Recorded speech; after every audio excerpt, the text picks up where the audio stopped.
Welcome to the new segment called Page Plus. In this segment, I am trying to summarize particular chapter of Atomic Habits or any book. So today I am trying to summarize new chapter called How Your Habits Shapes Your Identity and Vice Versa. This chapter is one of my favorite and best chapter that teaches how to change your habits.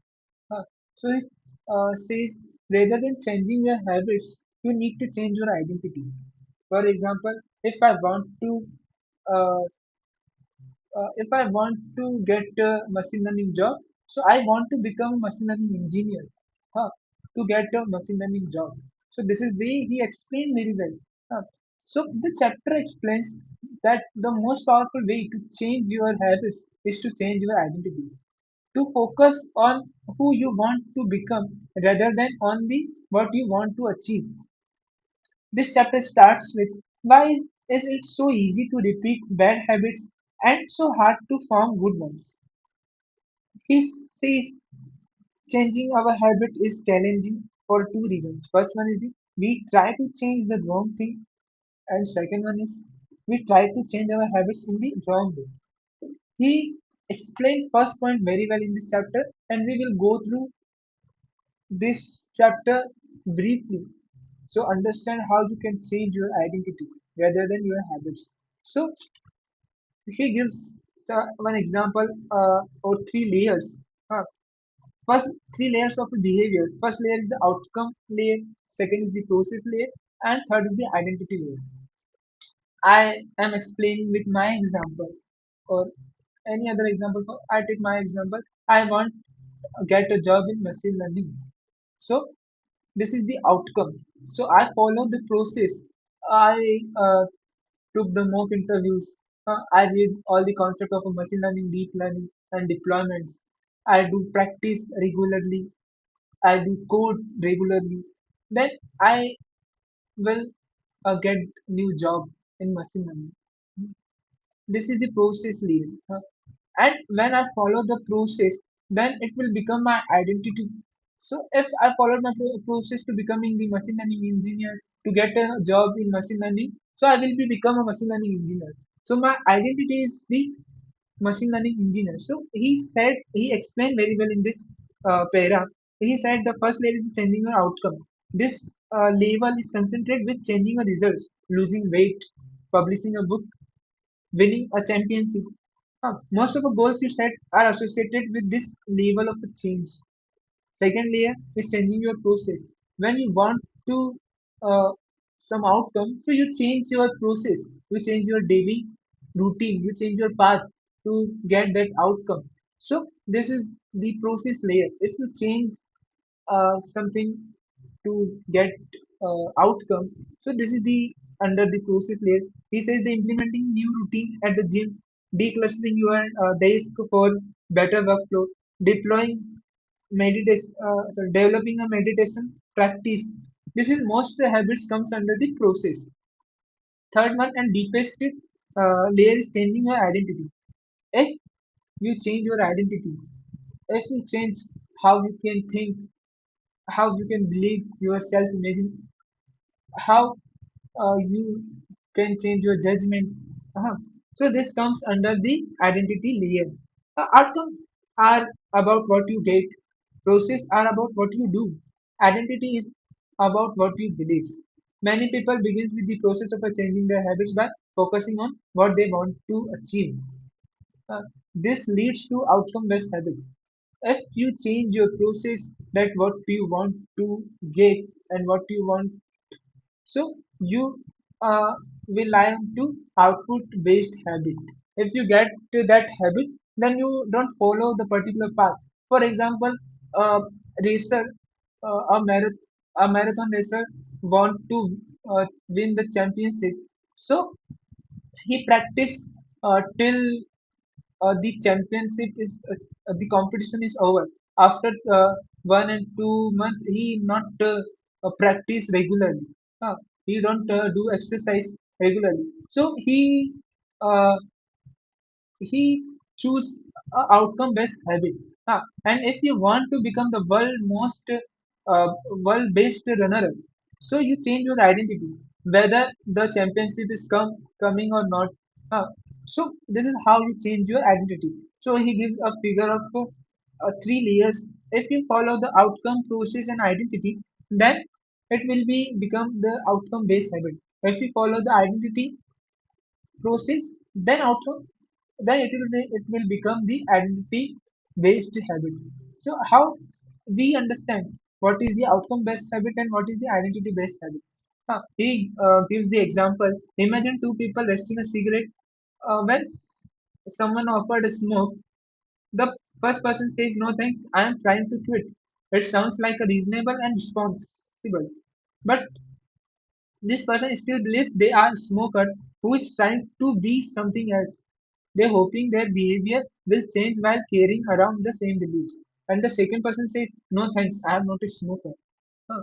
So it's a small difference, but this statement signals a shift in identity. Huh.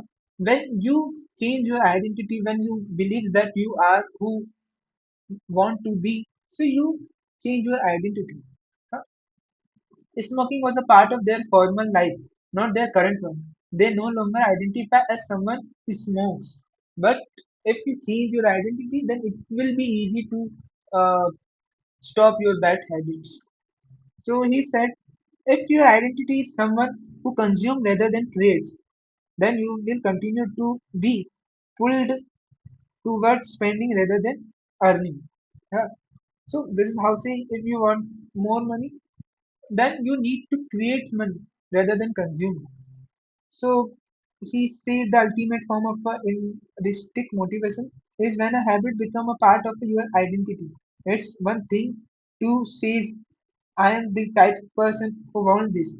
I am something very different to say I am the type of person who is this. He gives one example of Brain Clerk, an entrepreneur from Boulder, Colo- Colorado. Colorado. Yeah. He gives the example of things he chipped his uh, fingernails. He said it started as a nervous habit when he was young and then morphed into the undesirable grooming rituals. It becomes their ritual. He started with when he was nervous, then after some time, say, becomes that the ritual of this. So he want to change their habits. So he think I will grow my hair, grow my nails, and cut with the nail cutter. You can see, and because of his willingness, he did. Huh. But he got a mind blowing idea. He said his wife to appoint his first ever manicure. Manicure. Yeah, he said his wife to schedule his first ever manicure. Huh. He said, my thought was that if I started paying to maintain my nails, I wouldn't chew them. And it worked, but not for a mandatory reason. What happened was a manicure made my finger looks really nice. For the first time, manicure even said that other than achieving, I had really healthy and attractive nails. Suddenly, he was proud of his fingers, and even though that something he had never aspired to, it made all the difference. So, in this story, the author tried to explain rather than changing your behaviors, you need to change your identity. You need to be something, you need to do something attractive. That will motivate to change your bad habits. So this is way he tried to explain that he says the goal is to not to read a book. The goal is to become a reader. The goal is not to run marathon. The goal is to become a runner. The goal is to not to learn instrument. The goal is to become a musician. Your behavior are usually a reflection of your identity. What you do is the identification of the type of person you believe that you are either consequently and non-consequently. If you give some excuses, I am terrible with the direction, I am not a morning person, I am bad with remembering people's name, I am always late. So after some time of repetition of your story, it will become your path. You will never stop your that kind of habits. Huh. The more deeply a thought or actions tied to your identity, the more difficult it is to change it.